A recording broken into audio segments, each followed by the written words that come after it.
بسم اللہ الرحمن الرحیم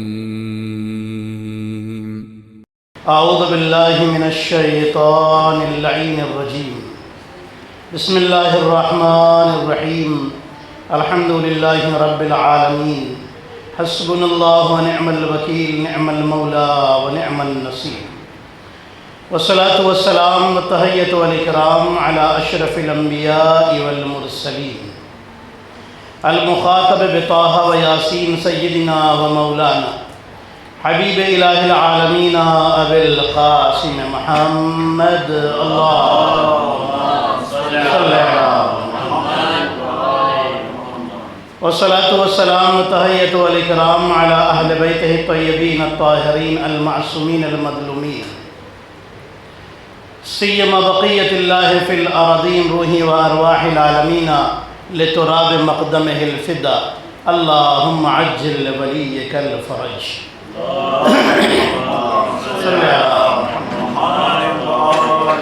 ولعنۃ اللہ علی اعدائہم اجمعین اما بعد فقد قال اللہ الحکیم بسم اللہ الرحمن الرحیم من عمل صالحا من ذکر او انثى وهو مؤمن فلنحيينه حياة طيبة ولنجزينهم اجرهم باحسن ما كانوا يعملون صلوات پڑھیں محمد و آل محمد اللهم صل على محمد و آل محمد۔ قرآن مجید کی آیت شریفہ جس میں خداوند عالم کا ارشاد گرامی ہے کہ جو بھی اچھا کام کرے چاہے مرد ہو یا عورت اور وہ مومن ہو تو ہم اسے حیات طیبہ عطا کرتے ہیں، پاک زندگی دیتے ہیں۔ وَلَنَجْزِيَنَّهُمْ أَجْرَهُمْ بِأَحْسَنِ مَا كَانُوا يَعْمَلُونَ، اور جو اس نے اچھا کام کیا ہے اس سے زیادہ ہم اسے بہترین اجر عطا کریں گے۔ یہ پاک زندگی اللہ شروع سے انسان سے چاہتا ہے کہ انسان زندگی گزارے تو پاک زندگی گزارے، اور اللہ جو ہم سے ڈیمانڈ کر رہا ہے کہ پاک زندگی گزارو، اچھا کام کرو تاکہ ہم تمہیں پاک زندگی دیں، اس میں خدا کا کوئی فائدہ نہیں ہے، فائدہ ہمارا ہے۔ ہمارا اللہ کا کون سا فائدہ ہے؟ پوری دنیا اسے ماننے لگے تب بھی اس کی خدائی میں کوئی اضافہ نہیں ہوتا، پوری دنیا اسے چھوڑ دے تب بھی اس کا کوئی نقصان نہیں ہوتا۔ ہے توجہ آپ کی؟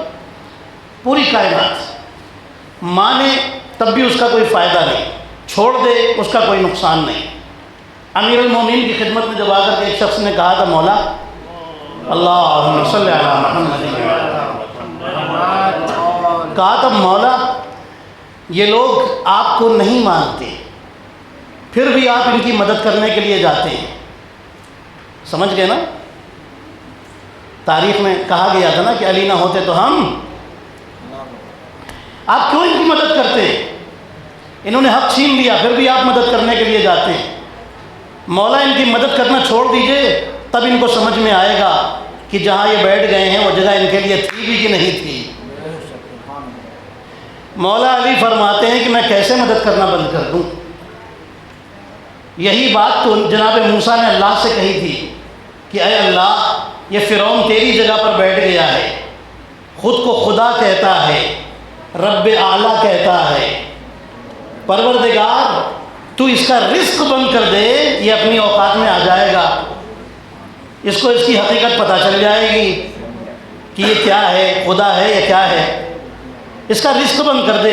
تو اللہ نے کہا تھا موسیٰ میں کیا کروں، وہ اپنی بندگی بھول گیا ہے، میں اپنی خدائی کیسے بھول جاؤں؟ وہ اپنا بندہ ہونا بھول گیا ہے، میں اپنا خدا ہونا کیسے چھوڑ دوں؟ کہنے لگا وہ صحابی امیر المومنین سے کہتا ہے مولا آپ کیا بتانا چاہتے ہیں؟ علی فرماتے ہیں تم نے یہی تو کہا ہے کہ میں ان کی مدد کرنے کیوں جاتا ہوں، میں مدد بند کر دوں تاکہ ان کو پتہ چل جائے کہ یہ جہاں بیٹھے ہیں وہ جگہ ان کی تھی بھی کہ نہیں تھی۔ علی فرماتے ہیں میں کیسے مدد کرنا بند کر دوں؟ غدیر میں رسول نے مجھے سب کا مولا بنا دیا ہے، یہ غلامی بھول گئے ہیں، میں اپنی مولائیت کہاں سے بھول جاؤں؟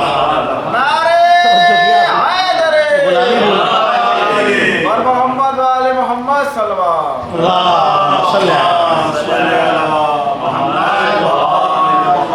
یہ حیات طیبہ دینے والے لوگ ہیں، اسی لیے اللہ نے ان کو یطہرکم تطہیرا کہا ہے، پاک۔ پانی کی اصلیت کیا ہے جانتے ہیں نا؟ پاک، پاک ہونا۔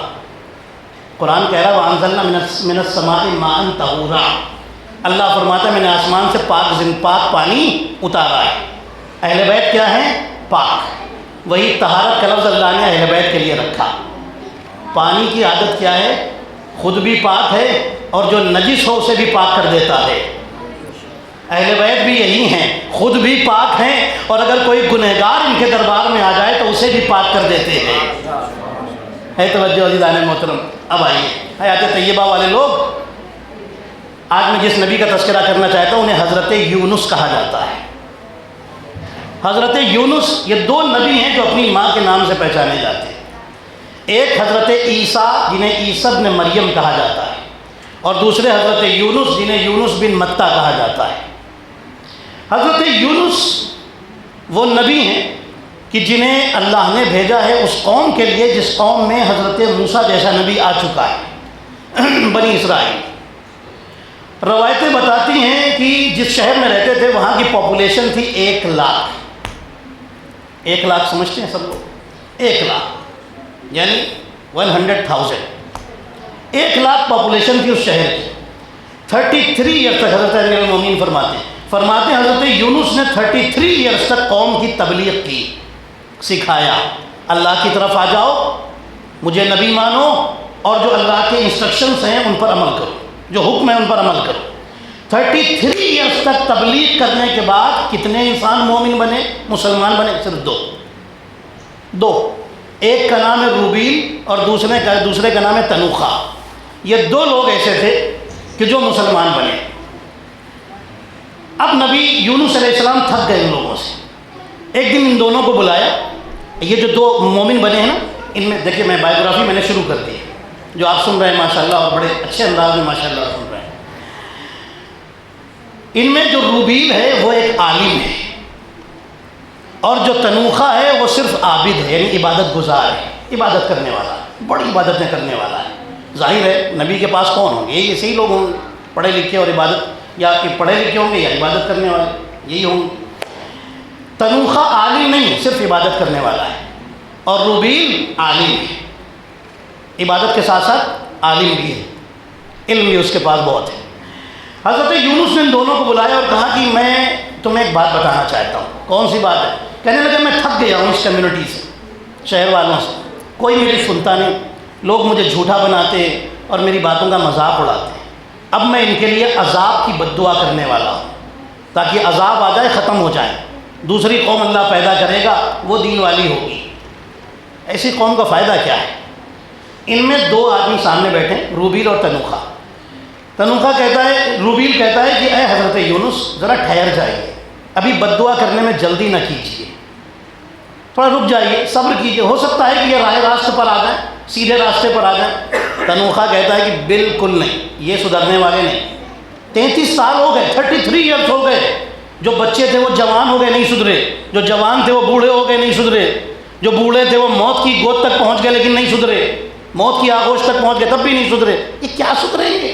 33 ایئرس کم نہیں ہوتا، صرف 2 لوگ ہم مسلمان بنے، آپ بد دعا کر کے چھٹی کیجیے۔ کون کہہ رہا ہے؟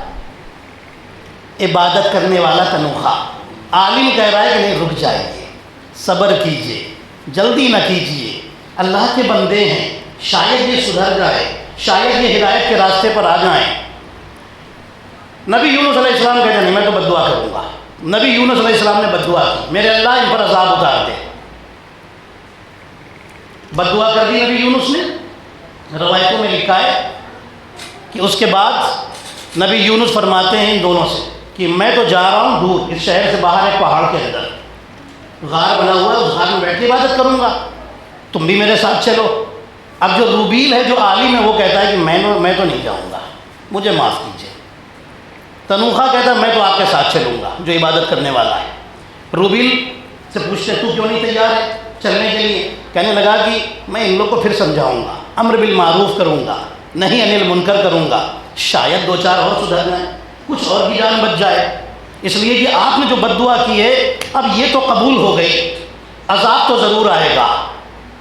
عذاب تو نبی کی بد دعا ہے، نبی کی دعا ہو یا بد دعا، معصوم کی بد دعا ہو یا بد دعا، وہ تو قبول ہونی ہے۔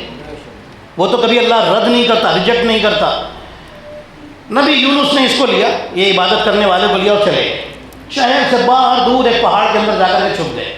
شہر کے بہت سارے لوگوں نے نام تو سنا ہے حضرت یونس کا، لیکن دیکھا نہیں ہے کبھی، آتے ہی نہیں تھے، ان کو کوئی محبت ہی نہیں ہے مذہب سے، محبت ہوگی تب تو آئیں گے، آتے ہی نہیں، جانتے بھی نہیں۔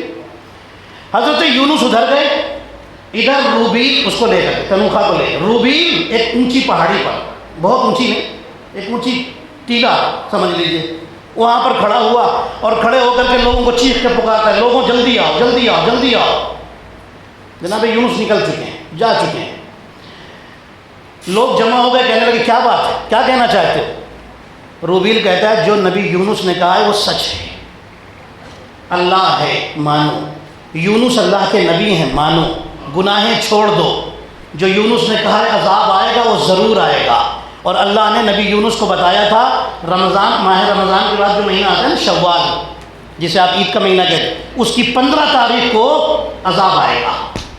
یہ بھی بتا دیا کہ 15 تاریخ کو شوال کی عذاب آئے گا اور تم لوگ الرٹ ہو جاؤ۔ روبیل کہتا ہے کہ تم لوگ اگر ابھی بھی توبہ کر لو، استغفار کر لو تو شاید اللہ عذاب روک دے گا، وہ کریم ہے۔ شب جمعہ میں دعائے کمائل پڑھتے نا، یا من سبقت رحمت ہو غضب ہو، اے وہ اللہ جس کی رحمت آگے چلتی ہے غصہ پیچھے رہتا ہے، غصہ پیچھے ہوتا ہے، غضب پیچھے ہوتا ہے، رحمت آگے ہوتی ہے۔ بدنصیب ہے وہ انسان کی جو رحمت چھوڑ کے غصے کا انتظار کرے۔ کہنے لگے، جیسے روبیل نے ان کو سمجھانا شروع کیا، انہوں نے دیکھا عذاب کے آثار پیدا ہونے شروع ہو گئے۔ آثار ابھی آیا نہیں عذاب، کچھ نشانیاں لگ رہا ہے کہ عذاب آئے گا، ڈرے، ابھی عذاب نہیں آیا ہے، عذاب آنے سے پہلے جیسے روبیل نے سمجھانا شروع کیا، مان لو نبی یونس کی باتوں، وہ تو کہہ کے چلے گئے، انہوں نے بولا ہے عذاب آئے گا تو مطلب آئے گا، یہ سمجھ لو۔ جیسے ہی سنا یہ لوگ ڈرے، گھبرائے اور کہنے لگے بتاؤ روبیل ہمیں کیا کرنا چاہیے؟ روبیل کہتا ہے کہ پہلے اللہ کی توحید کا اقرار کرو، پھر نبی یونس کی نبوت کو مانو، سمجھ گئے آپ؟ اشہد ان لا الہ الا اللہ و اشہد ان یونس نبی اللہ یا رسول اللہ، جو بھی اس ٹائم کے نبی وہی ہے نا، تو کلمہ پڑھایا جا رہا ہے، پڑھایا گیا کلمہ، جیسے ہی کلمہ پڑھا کہ اب توبہ کرو، ٹھیک ہے ہم توبہ کر لیں، کہا یہاں نہیں، سب لوگ چلو، مائیں اپنے بچوں کو الگ کر دیں، چلو سب لوگ کھلے میدان میں، سب کو کھلے ہوئے میدان میں لے کے آیا اور کہا رو رو کر کے اللہ سے اپنے گناہوں کی توبہ کرو، معافی مانگو، اللہ کریم ہے تمہیں معاف کر سکتا ہے۔ ابھی یہ لوگ یہ سب پروسیس چل رہا ہے نا، یہ سب کچھ، اتنے میں دیکھا کہ عذاب آ رہا ہے۔ کیسا عذاب؟ بادل آ رہے ہیں، بادل کے اندر آگ بھری ہوئی ہے اور اس کی گرمی دور سے محسوس ہو رہی ہے، لیکن پہلے ہی عذاب دیکھنے سے پہلے ہی مان گئے ہیں نا، مان گئے نا، ابھی تو نہیں آیا ہے، دور تھا، بہت دور تھا عذاب، اور یہ مان گئے، پہلے ہی کلمہ پڑھ لیا، آ گئے توبہ کرنے کے لیے، رو رو کر کے توبہ کر رہے ہیں پروردگار۔ اور پھر یہ لوگ کہہ رہے ہیں، روبیل ان کو بتاتا جا رہا ہے اور یہ کہتے جا رہے ہیں، اے اللہ اگر عذاب روک لے تو ہم اپنے ایمان پر باقی رہیں گے، ہم واپس کفر کی طرف نہیں جائیں گے، واپس گناہوں کی طرف نہیں جائیں گے، جوا کھیلتے تھے اب نہیں کھیلیں گے، شراب پیتے تھے نہیں پئیں گے، زنا کرتے تھے نہیں کریں گے، دوسری گناہیں کرتے تھے اب نہیں کریں گے، پروردگار ہم نہیں جائیں گے، میرے اللہ ہمیں ایک موقع دے دے۔ دعا کی، رو کر کے توبہ کی، استغفار کیا۔ پوری ہسٹری میں لکھا ہوا ہے اکیلی جناب یونس کی کمیونٹی تھی جس پر عذاب آ کر کے واپس چلا گیا، واپس چلا گیا۔ پلان کیا تھا؟ یہ بادل آئے گا، پورے شہر کو گھیرے گا اور آگ برسانا شروع کر دے گا، جل کر کے سب مر جائیں گے، ختم ہو جائیں گے، لیکن اللہ نے عذاب کو واپس کر لیا، عذاب چلا گیا۔ اکیلی کمیونٹی، نبی لوط کی قوم پر عذاب آیا، پوری زمین کو اٹھا کے جبریل لے کے اوپر سے پٹک دیا۔ کل آپ نے سنا قوم عاد کے اوپر آیا، نبی ہود علیہ السلام کی کمیونٹی پر، نبی موسیٰ کی کمیونٹی کے اوپر عذاب، بہت سارے لوگوں پر عذاب آیا، بہت سارے لوگوں پر عذاب آیا، لیکن اکیلے نبی یونس ہیں جن کی کمیونٹی پر عذاب آیا لیکن پھر واپس چلا گیا۔ اکیلی قوم تھی، چلا گیا عذاب۔ اب 1-2 دن کے بعد نبی یونس علیہ السلام، ظاہر 15 تاریخ کا کمٹمنٹ تھا کہ 15 شوال کو، 15 شوال کو عذاب آئے گا، 16 یا 17 کو حضرت یونس نکلے اس غار سے باہر تنوخہ کے ساتھ، اس کے ساتھ جو عبادت گزار اس کو لے کر کے نکلے، کہ دیکھیں شہر کا حال کیا ہے. جیسے ہی آئے دیکھا پورا شہر تو نارمل ہے, کچھ بھی نہیں, سب نارمل ہے. جناب یونس نے دور سے دیکھا سب بالکل ٹھیک ٹھاک ہے, نہ کسی کا گھر جلا, نہ کوئی درخت جلا ہے, نہ کچھ نہیں. ابھی شہر کے اندر انٹر نہیں ہوئے, دیکھا لوگ دور سے پاس ہو رہے ہیں, گزر رہے ہیں, ادھر ادھر جا رہے ہیں, سمجھ گئے کہ سب نارمل ہے. انہوں نے دیکھا کہ کھیت میں ایک آدمی کام کر رہا ہے. اس کسان کے پاس پہنچے اور کہنے لگے یہ بتاؤ یونس کی قوم کا کیا ہوا, یونس کی کمیونٹی کا کیا ہوا. وہ ان کو پہچانتا نہیں تھا. کہنے لگا کہ حضرت یونس تو واقعی سچے نبی تھے, میں بھی اسی کمیونٹی کا ہوں. ہم نے توبہ کی, استغفار کیا, مسلمان بنے, مومن بنے, استغفار کیا. روبیل نے ہمیں سمجھایا, جو بات نبی یونس کے کہنے سے نہیں سمجھ میں آ رہی تھی سمجھ میں آ گئی. ہم اللہ والے ہو گئے, اللہ نے عذاب واپس کر لیا. پھر کہتا ہے کہ ہم انتظار کر رہے ہیں یونس نبی کہاں ہیں, میں نے تو کبھی نہیں دیکھا. اگر وہ آ جائیں تو ہم ایمان لائیں گے, ہم ان کی عزت کریں گے, ہم ان کی باتوں کا مذاق نہیں اڑائیں گے. نبی یونس نے اس کی بات پر یقین نہیں کیا. نبی یونس کے دل میں اب ایک رنج بھی ہے, غم بھی ہے اور غصہ بھی ہے. نبی یونس سوچ رہے ہیں کہ یہ باتیں جو کر رہا ہے ہو سکتا ہے اسی کی باتیں ہوں, سب تو مومن مسلمان نہیں بن گئے ہوں گے. میں اگر شہر کے اندر گیا تو لوگ میرا مذاق اڑائیں گے, تم نے کہا تھا عذاب آئے گا, تو عذاب تو کچھ نہیں آیا. اس لیے نبی یونس کہتے ہیں میں شہر میں جاؤں گا ہی نہیں. غصے میں اب آپ نماز غفیلہ پڑھتے ہیں, نماز غفیلہ میں کیا پڑھتے ہیں؟ نبی یونس کے 3 نام ہیں. یونس قرآن میں سورہ بھی, یونس ایک, دوسرا صاحب الحوت مچھلی والے, اور تیسرا نام ہے وذنون. ٹھیک ہے, نماز غفیلہ میں کیا پڑھتے ہیں؟ وذنون اذ ذهب مغاضبا فظن ان لن نقدر علیہ فنادى في الظلمات ان لا الہ الا انت سبحانک انی کنت من الظالمین. لکھا ہے وذنون اذ ذهب, وذنون یعنی حضرت یونس جب اذ ذهب مغاضبا, جب غصے میں نکل گئے, چھوڑ گئے اپنے شہر کو, اپنی کمیونٹی کو چھوڑ گئے. مغاضبا فظن ان لن نقدر علیہ, انہوں نے گمان کیا, سوچا کہ ہماری قدرت ان پر نہیں ہے. فنادى في الظلمات. اب یہاں اس کے بعد اسٹوری کیا ہے, واقعہ کیا ہے کہ مچھلی کے پیٹ میں, ابھی میں آپ کی خدمت میں عرض کروں گا. فنادى في الظلمات ان لا الہ الا انت سبحانک انی کنت من الظالمین. یا پورا پڑھتے ہیں نا, ابھی میں اس کا آگے کا بھی ترجمہ آپ کو سناؤں گا. نبی یونس نکلے ناراضگی کے ساتھ, تنوخہ تو شہر میں چلا گیا, نبی یونس اکیلے نکلے. دیکھا سامنے دریا ہے, کیا سوچ کے نکلے ہیں کہ شہر میں واپس نہیں جاؤں گا, میں نے عذاب مانگا تھا عذاب ہی نہیں آیا, شہر میں جاؤں گا شہر والے مذاق اڑائیں گے میرا, میں جاؤں گا ہی نہیں. نکلے. دیکھیے نبی کو ہر فیصلہ کرنے کا کی اجازت نہیں ہوتی, خود سے کرنے کی, اللہ کے حکم کا انتظار کرنا پڑتا ہے. انہوں نے اللہ کے حکم کا انتظار نہیں کیا اور نکل گئے. جیسے ہی چلے دیکھا سامنے دریا ہے, دریا میں کچھ لوگ کشتی میں بیٹھے ہوئے ہیں اور کشتی جانا چاہتی ہے. کشتی والوں سے کہنے لگے مجھے بھی بٹھا لو. کہنے لگے آئیے بیٹھ جائیے. چہرے پر ایک نور ہے, نبی اور امام معصوم تو سب خوبصورت ہوتے ہی, چہرے پر ایک نور ہوتا ہے, الہی نور. ان لوگوں نے کہا ارے بڑے نورانی آدمی ہیں. انہوں نے پوچھا کیا لوگے, پیسہ کیا؟ کہنے لگے کچھ نہیں, آپ سے کچھ نہیں لوگے, آئیے بیٹھ جائیں, آپ بڑے نورانی لگتے ہیں. بٹھا لیا کشتی میں. کشتی چلی, جب بالکل بیچ دریا میں پہنچ گئی, بیچوں بیچ چاروں طرف پانی پانی. اب ایک بڑی مچھلی جسے ویل مچھلی کہتے ہیں وہ باہر نکلی اور کشتی کے سامنے آ کر کے رک گئی, کھڑی ہو گئی. کشتی آگے نہیں بڑھتی, کشتی والے سب ڈرے ہوئے, سب کی حالت خراب. یہ مچھلی ہٹے تو ہم آگے بڑھیں اور کہیں یہ پوری کشتی کو نہ کھا جائے. اب یہ کشتی کا جو مالک تھا نا, یہ بڑا ہوشیار آدمی تھا. کہنے لگا کہ یہ جو طوفان آ رہا ہے دریا میں اور یہ جو مچھلی آ کے سامنے کھڑی ہوئی, اس کا مطلب یہ کہ میرا راستہ روکا جا رہا ہے. بھائی توجہ ہے آپ کی؟ اس کا مطلب, اب وہ کہتے ہیں اس کا مطلب میری کشتی میں کوئی ایسا بیٹھا ہے کہ جو اپنے مالک سے بھاگ رہا ہے. کیا سنا مطلب, کوئی ایسا بیٹھا ہے جو اپنے مالک سے بھاگ رہا ہے. حضرت یونس فرماتے ہو میں, سیدھی بات میں ہوں. کہنے لگا نہیں. اب جتنے کشتی والے تھے کہنے لگے آپ تو ہو ہی نہیں سکتے, آپ کے چہرے سے تو اتنا نور نکل رہا ہے, اللہ والوں کے چہرے سے نور نکلتا ہے, ہم نہیں مانتے کہ آپ ہوں. نبی یونس کہتے ہیں کوئی بات نہیں, سب کا نام لکھو, ڈرا نکال لو, قرآن نکال لو. جتنے لوگ کشتی میں بیٹھے سب کا نام لکھا گیا اور ڈرا نکالا گیا. 3 بار حضرت یونس کا ہی نام آیا. اب سب لوگ خاموش ہیں. نبی یونس نے نہیں بتایا کہ میں یونس نبی ہوں, اور یہ بھی پہچانتے نہیں ہیں. نبی یونس علیہ السلام نے اس سے پہلے کہ کوئی کچھ بولتا خود ہی پانی میں چھلانگ لگا دی. جیسے ہی پانی میں پہنچے وہ ویل پھر پانی کے اندر گئی, راستہ کلیئر ہوا, کشتی نکل گئی لیکن اس ویل نے ان کو اپنے اندر اتار لیا. اپنا منہ کھولا, یہ اس کے اندر چلے گئے, پیٹ میں چلے گئے. روایتوں میں لکھا ہے کہ اللہ نے اس ویل مچھلی کے بدن کو ٹرانسپیرنٹ بنا دیا, شیشے کا جیسا بنا دیا. جہاں جہاں مچھلی جاتی تھی دریا میں جتنی بھی اللہ کی کریشنز ہیں, مخلوق ہیں, سب کو نبی یونس دیکھتے تھے اور سب کی آواز سنتے تھے کہ ساری دریا کی مخلوق اللہ کی تسبیح پڑھ رہی ہے, سب تسبیح پڑھ رہی ہے.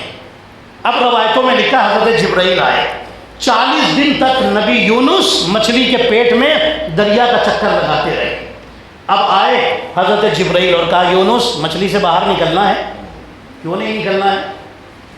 کسی نے آ کر کے پوچھا تھا مولا علی سے, یہ بتائیے وہ کون سا گھر تھا, وہ کون سا قید خانہ تھا جو اپنے قیدی کو لے کر گھومتا رہا. یہ جانتے ہیں یہ سوال پہلے کسی اور کے پاس آیا تھا. ظاہر ہے ہر بات ہر نام بھی ممبر سے نہیں لیا جاتا, تو ماشاءاللہ کسی کے پاس آیا تھا, وہ جواب نہیں دے پائے تو مولا علی کے پاس بھی آپ ہی جواب دیجیے. کون سا قید خانہ ہے جو اپنے قیدی کو لے کر گھومتا رہا؟ جیسے ہی آیا مولا کے پاس وہ سوال لے کر کے, مولا نے فرمایا تو سوال مت بتا, مجھ سے جواب لے کر کے جا. فرماتے ہیں کہ وہ مچھلی تھی کہ جو حضرت یونس کو پیٹ میں لے کر کے گھومتی رہی. جو سوال لے کر کے آیا تھا وہ توریت و زبور اور انجیل پڑھ کر کے آیا تھا, اور وہ وہاں کا نہیں تھا, وہ یورپ سے گیا تھا, روم, جسے روم کہتے تھے پہلے پرانے زمانے میں, وہاں سے گیا تھا سوال لے کر کے. خیر, نبی یونس علیہ السلام مچھلی کے پیٹ میں سیر کر رہے ہیں. روایتیں بتاتی ہیں کہ زمین کے اس حصے میں پہنچے جہاں پر اللہ نے قارون کو اس کی دولت کے ساتھ دھنسا دیا تھا. جیسے ہی وہاں پہنچے نبی یونس تسبیح پڑھ رہے ہیں اندر, لا الہ الا انت سبحانک انی کنت من الظالمین, لا الہ الا انت سبحانک انی کنت. جب کوئی انسان خدا نخواستہ پریشانیوں میں ہے تو یہ پڑھنا شروع کرے تو اللہ اسے ایک تسبیح پڑھے گے. ضروری نہیں کہ 24 گھنٹے میں ایک ہی تسبیح پڑھیے, صبح بھی ایک تسبیح پڑھیے, دوپہر میں پڑھیے, شام کو بھی پڑھیے. آپ جتنا زیادہ پڑھیں گے اتنی جلدی آپ کی پریشانی دور ہوگی. ٹھیک ہے, اب سنیے گا. جیسے ہی وہاں پہنچے اللہ نے ان کی تسبیح کی آواز, یونس کی تسبیح کی آواز قارون کے کان تک پہنچا دی.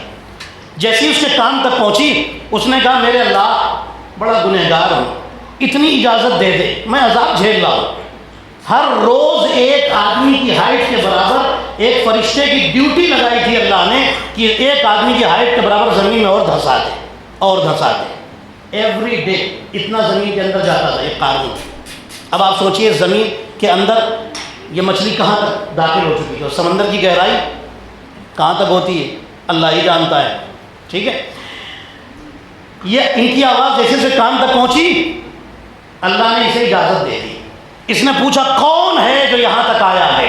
حضرت یونس نے آواز دی میں یونس نبی ہوں, یونس بن متہ ہوں. کہنے لگا کہ اچھا آپ نبی ہیں؟ قارون پوچھتا ہے. کہنے لگے ہاں. کہنے لگا یہ بتائیے کہ موسیٰ کا کیا ہوا؟ حضرت موسیٰ کے زمانے میں اس کو عذاب ہوا تھا نا, حضرت موسیٰ کی جب بے عزتی کرنے کی کوشش کی تھی اس نے, وہ واقعہ میں بہت پہلے پڑھ چکا ہوں, پھر کبھی انشاءاللہ آپ کو سنا دوں گا, یا انشاءاللہ کل و پرسوں کی تقریریں ہیں اس میں کوشش کروں گا آپ کی خدمت میں اکثر. کہنے لگا موسیٰ کا کیا بنا؟ حضرت یونس کہتے ہیں کہ موسیٰ کو تو زمانہ ہوا انتقال کر گئے.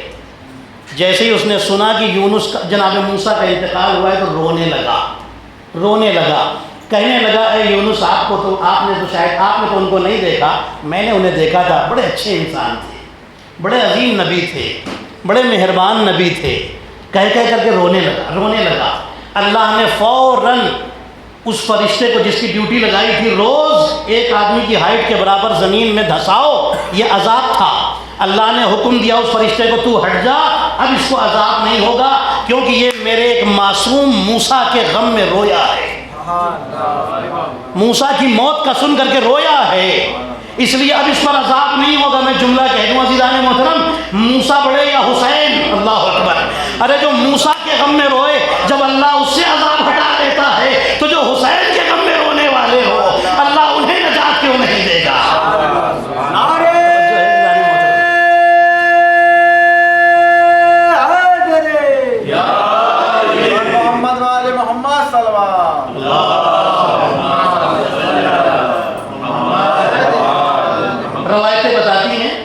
حضرت یونس 40 دن تک مچھلی کے پیٹ میں چکر لگاتے رہے۔ اب روایتیں کہتی ہیں کہ جب تسبیح پڑھنی شروع کی نا، اللہ کا کرم جوش میں آ گیا، نبی تو ہیں اللہ کے، اللہ نے حکم دیا اس مچھلی کو دریا کے کنارے جا کر اگل دے، نکال دے۔ دریا کے کنارے مچھلی آئی اور باہر نکال دیا، حضرت یونس کو باہر نکال دیا۔ اللہ نے ایک جملہ کہا ہے، اللہ فرماتا ہے، چل یہ جملہ میں آپ کو بعد میں سنا دوں، یہ واقعات پورے کنٹینیو کر لوں۔ اس کے بعد باہر نکالا، جیسے ہی باہر نکالا تو 40 دن مچھلی کے اندر رہنے کی وجہ سے حضرت یونس کے جسم کے سارے بال غائب ہو چکے تھے، جسم اتنا سافٹ ہو گیا تھا کہ دھوپ کی جو روشنی پڑتی تھی اس سے ان کو پورے بدن میں کھجلی ہوتی تھی اور تکلیف کی کیفیت ہوتی تھی۔ تو اللہ نے جہاں پر ان کو چھوڑا تھا نا، بڑے کمزور ہو گئے تھے، بہت کمزور، پوری ہڈیاں کمزور ہو گئی تھی حضرت یونس کی۔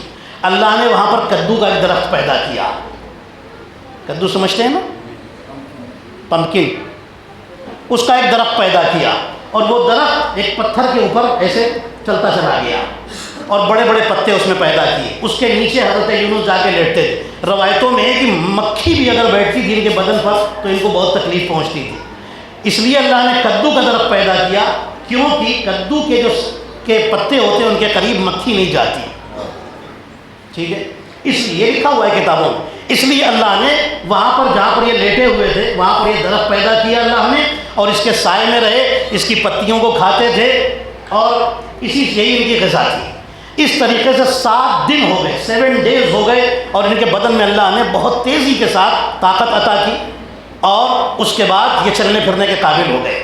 اللہ نے اب ایک کیڑے کو پیدا کیا، 7 دن ہو گئے ہیں نا، اللہ نے ایک کیڑے کو پیدا کیا جو اس کدو کے درخت کی جڑ میں اللہ نے پیدا کیا، اس نے اس کو وہاں سے کھانا شروع کیا۔ جیسے ہی کھانا شروع کیا پورا درخت سوکھ گیا، جیسے ہی سوکھا اب نبی یونس پریشان، میرے اللہ یہ کیا ہوا، میں تو اچھا خاصا اس کے اندر تھا، آرام کر رہا تھا، تو نے اس کو ہی سکھا دیا۔ اللہ نے آواز دی، اے یونس تم نے درخت کو لگایا نہیں تھا۔ بڑے غم میں ڈوبے ہوئے ہیں یونس، ایک ہی درخت تھا اس کے نیچے تمہیں آرام سے انرجی مل رہی تھی، اور اسی کے وہی سکھا دیا اللہ نے، بڑے غم میں بیٹھے ہوئے ہیں۔ اللہ نے کہا تم نے اسے پیدا نہیں کیا تھا، تم نے اسے بڑا نہیں کیا تھا، تم نے اس میں پتیاں نہیں لگائی تھیں، اس کے سوکھنے پر تمہیں اتنا غم ہے۔ سوچو اگر تمہاری بد دعا پر 1 لاکھ لوگوں کو میں مار دیتا جنہیں میں نے پیدا کیا تھا، میں نے رزق دیا تھا، میں نے بڑا کیا تھا، تمہیں اس کے بارے میں غم نہ ہوتا؟ کہنے لگے پروردگار تو ہی اپنی مصلحت جانتا ہے۔ اللہ نے کہا میں نے اسی لیے ان کو بچا لیا تاکہ وہ توبہ بھی کریں اور تم پر بھی ایمان لائیں اور مجھ پر بھی ایمان لائیں۔ صلوات پڑھے محمد اور آل محمد پر، اس لیے انہیں بچا لیا۔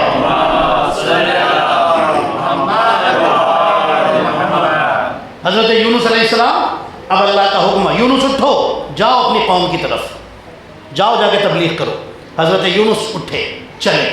روایتیں بتاتی ہیں کہ جب حضرت یونس چلے تو شہر میں انٹر ہو رہے ہیں، شہر کے بارڈر پر دیکھا کہ ایک آدمی ہے جو بکریاں چراتا ہوا جا رہا ہے، دمبے چراتا ہوا جا رہا ہے، بکریاں دمبے گوسفند چراتا ہوا جا رہا ہے، ٹھیک ہے، دمبا سمجھتے ہیں نا، شیپ جسے انگلش میں کہتے ہیں، اس کو چراتا ہوا جا رہا ہے۔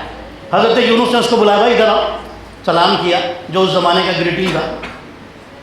اس نے جواب دیا، نبی یونس کو پہچانتا نہیں۔ نبی یونس فرماتے ہیں کہ یہ بتاؤ کہ شہر کا کیا حال ہے؟ کہنے لگا کہ ہم لوگ پریشان ہیں، اپنے نبی یونس کو ڈھونڈ رہے ہیں، ہمارے نبی یونس نہیں ملتے، کہیں مل جائیں تو ہم ان پر ایمان لا چکے ہیں، ان کو بڑی عزت کے ساتھ شہر میں رکھیں گے، ان کی باتوں کو سنیں گے، اس پر عمل کریں گے۔ حضرت یونس فرماتے ہیں میں ہی یونس ہوں۔ جیسے ہی کہا یونس ہوں، اب سنیے گا، جیسے ہی نبی یونس نے کہا میں یونس ہوں، کہنے لگا میں تو نہیں مانتا، ہنسنے لگا وہ، کہنے لگا آپ یونس ہیں؟ میں کیسے مان لوں کہ آپ یونس ہیں؟ اس لیے کہ میں نے تو سنا ہے انہیں مچھلی کھا گئی تھی اور وہ مر گئے، آپ یونس ہو ہی نہیں سکتے۔ نبی یونس فرماتے ہیں کہ میں ہی یونس ہوں، یقین کرو۔ کہنے لگا میں یقین نہیں کرتا۔ نبی یونس فرماتے ہیں کیسے یقین کرو گے؟ کہنے لگا یہ جو دمبے ہیں نا، ان میں اگر ایک بھی آپ کی نبی ہونے کی گواہی دے دے تو ہم مان لیں گے۔ نبی یونس نے اس میں ایک دمبے کو اشارہ کیا، وہ چلتا ہوا ان کے سامنے آ گیا۔ نبی یونس نے اس کے سر پہ ہاتھ رکھا، فرمایا تو بتا کہ میں کون ہوں، اللہ کے حکم سے بول اور اس کی زبان میں بول تاکہ یہ سمجھ لے۔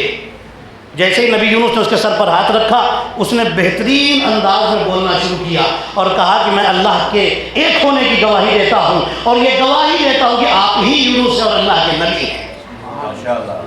توجہ کیا؟ جیسے اس نے بولنا شروع کیا یہ تو کانپنے لگا، کہنے لگا میں تو مان گیا، لیکن یہ بتائیے میں شہر والوں کو کیسے سمجھاؤں گا؟ نبی یونس فرماتے ہیں کہ اس دمبے کو لے کر کے جاؤ، جیسے یہ یہاں بولا ہے ویسے ہی وہاں بھی بولے گا۔ توجہ ہے آپ کی؟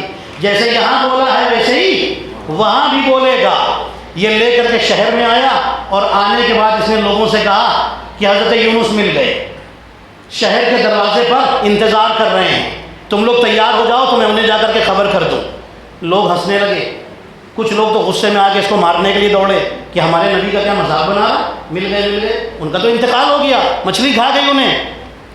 اب یہ شخص کہتا ہے کہ اگر یہ دمبا گواہی دے تو مان لو گے؟ دمبے نے ان کے سامنے بولنا شروع کیا، ان سب کو یقین آ گیا۔ سارے لوگ آئے، حضرت یونس کو بڑے ادب اور احترام کے ساتھ شہر میں لائے، اور پوری زندگی ان کے حکم پر عمل کرتے رہے، قوم پوری مومن ہو گئی۔ مجھے دو باتیں کہنا ہے اور پھر مصائب پر جانا ہے، غم کا بیان آپ کی خدمت میں تھوڑا سا پیش کرنا ہے۔ عزیزان محترم، یونس بھی نبی ہیں، یونس بھی نبی ہیں، اور یونس کا ایک سردار ہے جسے مصطفیٰ کہا جاتا ہے۔ توجہ ہے آپ کی؟ یونس نے اس کو اس کی زبان سے اپنا کلمہ پڑھوایا جس کے منہ میں زبان تھی، اس کو بولنے کی طاقت دی، اور اس نے بول کر کے ان کا کلمہ پڑھا۔ اور ہمارے نبی وہ ہے کہ جس کے منہ میں زبان کیا، زندگی بھی نہیں، اس پتھر کو ہاتھ پہ اٹھا کر اپنا کلمہ پڑھواتے ہیں۔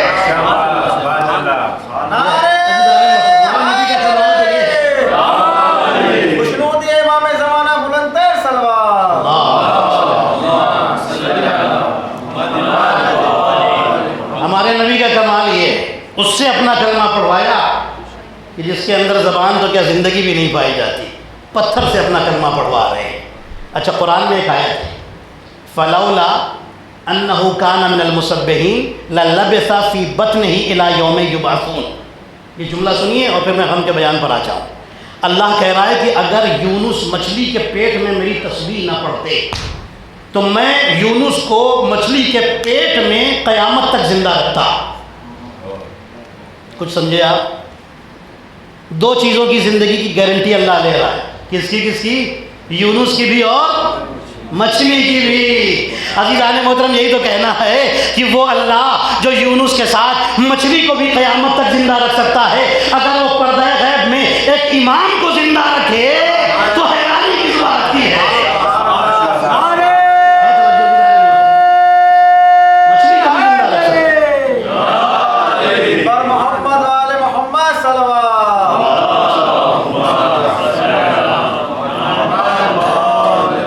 تسبیح نہ پڑھتے یونس تو اللہ کہہ رہا مچھلی کے پیٹ ہی میں قیامت تک رکھتا، باہر نہ آتے۔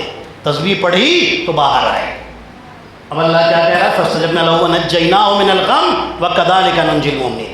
اللہ کہہ رہا ہے کہ جب انہوں نے اندھیروں میں مجھے پکارا، تسبیح پڑھی، تو ہم نے فاستجبنا له، ہم نے ان کی دعا کو قبول کیا، ونجيناه من الغم، اور ہم نے غم سے انہیں نجات عطا کی، غم سے چھٹکارا دے دیا، باہر نکالا۔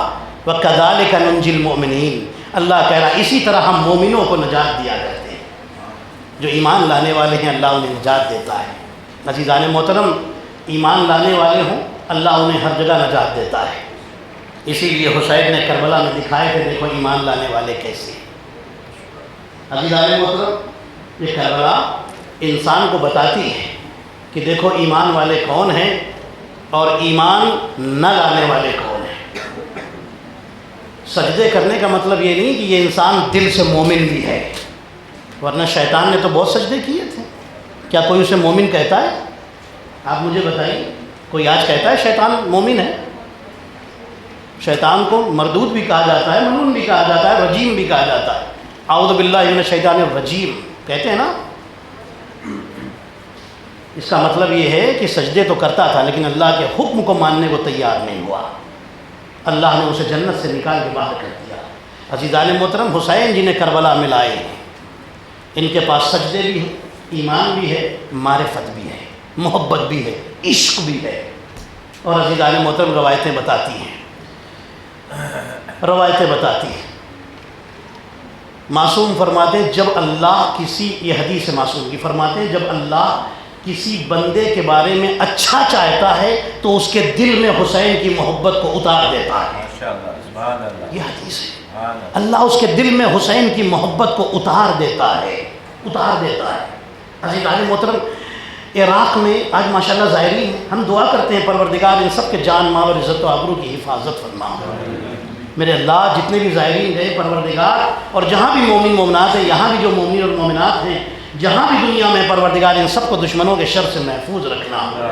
میرے اللہ تجھے امام زمانہ علیہ السلام کا واسطہ تمام دشمنان اسلام کو نیست و نابود فرما. عزیزان محترم، روایتیں بتاتی ہیں کہ عراق کے ایک شہر میں ایک عورت رہتی تھی، بوڑھی عورت تھی. زیارت کر، یہ عراق کا شہر جہاں کی یہ عورت ہے اس کا نام ہے ہلہ، جہاں کے علامہ ہلی تھے. وہاں سے یہ عورت گئی ہے حسین کی زیارت کرنے کے لیے. یہ بہت پہلے کی بات ہے. یہ گئی ہے زیارت کرنے. اس زمانے کی بات ہے کہ جب حرم کو 8 بجے رات میں بند کر دیا جاتا تھا، امام حسین علیہ السلام کے حرم کو گئی اور جا کر کے وہاں دعائیں مانگتی رہی، زری کے پاس بیٹھی ہوئی. کافی دیر ہو گئی نا، تو حرم کے خادم نے، جو ان کے ہاتھ میں پھولوں کی لکڑیاں ہوتی ہیں، اس سے اس کی پیٹھ پر ٹچ کیا اور کہا اماں اب حرم بند کرنے کا ٹائم ہو گیا، آپ جاؤ، گھر جاؤ. جیسے ہی اس کی پیٹھ پر دھیرے سے ٹچ کیا نا، وہ ناراض ہو کر کے اٹھی اور حسین کی زری کی طرف دیکھ کر کہتی ہے مولا کیا آپ کے مہمانوں کے ساتھ یہی کیا جاتا ہے؟ جیسے یہ جملہ کہا نا، وہ بوڑھی عورت، ظاہر ہے وہاں کے بھی کچھ قانون قاعدے تھے، لیکن اس نے یہ جملہ کہہ دیا. جیسے یہ جملہ کہا اور کہتی ہوئی روتی ہوئی باہر نکل گئی اور اس کے بعد کہتی مولا اب میں نہیں آؤں گی. ہاں بس یہ کہہ کر کے چلی گئی. ہر انسان کی اپنی اپنی معرفت ہوتی ہے، اپنی اپنی معرفت کا لیول ہوتا ہے. کہنے لگی اب نہیں آؤں گی، چلی گئی. اب جو جس گروپ میں آئی تھی نا، دوسرے دن وہ گروپ شام کو جانے والا تھا، اس گروپ کے ساتھ چلی گئی، لیکن جب تک رہی پھر حرم میں نہیں آئی، چلی گئی. ہاں عزادارو، روایتیں بتاتی ہیں کہ 2-3 دن کے بعد امام حسین اس خادم کے خواب میں آئے اور فرماتے ہیں کہ جا اس عورت سے معافی مانگ، تو نے جب سے اس کے پشت پر اس لکڑی کو مس کیا ہے اور اسے تکلیف پہنچی، اسے برا لگا ہے، تب سے مجھے بھی چین نہیں آتا. ہاں عزادارو، روایتیں بتاتی ہے کہ یہ خادم اٹھا اور اپنے دوستوں کو لے کر کے پتہ کیا کہ وہ عورت، وہ قافلہ کہاں سے آیا تھا. وہاں پہنچا، اس بوڑھی عورت کے گھر پہ پہنچا اور کہتا ہے کہ مجھے معاف کر دو. وہ عورت کہتی ہے مجھے واپس حسین کی قبر کے پاس لے چلو، میں وہی تمہیں معاف کروں گی. یہ عورت آئی اور راستے بھر روتی ہوئی آئی، حسین کی زری کے پاس پہنچی اور پہنچ کر کہتی ہے مولا میں نے اسے معاف کر دیا، مولا بس یہ کہنے آئی ہوں کہ میری پیٹھ پر ایک لکڑی ٹچ کی گئی، مس کی گئی، لگائی گئی، آپ کو اتنی تکلیف ہوئی. مولا اس وقت آپ کی حالت کیا ہوئی ہوگی جب آپ کی بہنوں کو کربلا سے کوفہ اور کوفے سے شام تک تازیاں نے مار کر لے جایا گیا تھا. آپ کا سر نیزے سے، نوکے نیزہ سے آپ دیکھ رہے تھے. اجرکم عند الزہرا. جب قافلہ حسینی، اہل حرم کا یہ قافلہ کربلا سے کوفہ میں داخل ہوا، روایتیں بتاتی ہے ایک چھت پر ایک بی بی بیٹھی ہوئی تھی، جلدی سے نیچے اتری اور گھر میں آئی، کچھ کھانا لیا، کچھ پانی لیا اور لے کر کے آئی. آ کر کے پوچھتی ہے یہ بتاؤ اس قافلے کی قافلہ سالار کون ہے؟ کسی نے اشارہ کیا وہ ہے جو قافلے کی قافلہ سالار ہے. ہاں عزادارو، یہ جناب زینب کے سامنے آئی اور کہتی اے بی بی میں یہ کچھ کھانے اور پینے کا سامان لائی ہوں. کھانا